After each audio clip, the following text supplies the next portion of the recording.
ಭಾಳ ಅಪೇಕ್ಷೆ ಪಡುವಂಥದ್ದು ರಾಜಕೀಯ. ಏನಾಗುತ್ತೆ, ಏನಾಗ್ತಾರೆ, ಎಂತ ಆಗ್ತಾರೆ ಅಂತ ಒಂದು ಸಾಂಪ್ರದಾಯಿಕವಾದ ಮಾತು.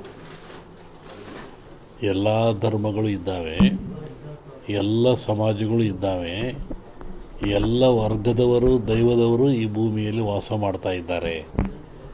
ಒಂದು ಸಮಾಜ ಪ್ರಾಚೀನ ಕಾಲದಿಂದಲೂ ಸಹಿತ ಹಾಲುಮತ ಸಮಾಜ ಅಂತ ಕರೀತಾರೆ.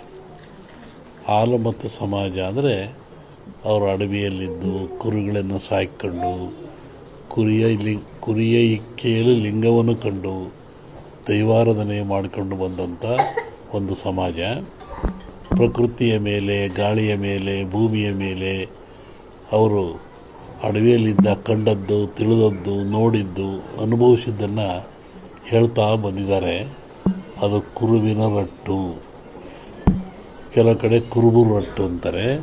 ಅದು ಕುರುಹಿನ ರಟ್ಟು, ಮುಂದೆ ಏನಾಗ ಕುರು ಅಂತ ರಟ್ಟು ಅಂತಕ್ಕಂಥದ್ದು. ಹಾಲು ಕೆಟ್ಟರು ಹಾಲುಮತ ಸಮಾಜ ಕೆಡಲ್ಲ ಅಂತಾರೆ. ಹಕ್ಕ ಬುಕ್ಕರು ವಿಜಯ ಸಾಮ್ರಾಜ್ಯವನ್ನು ಕಟ್ಟಿದರು.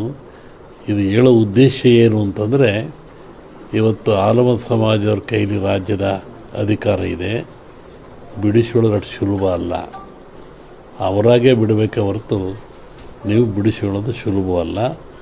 ಮುಂದಿನ ವಿಚಾರ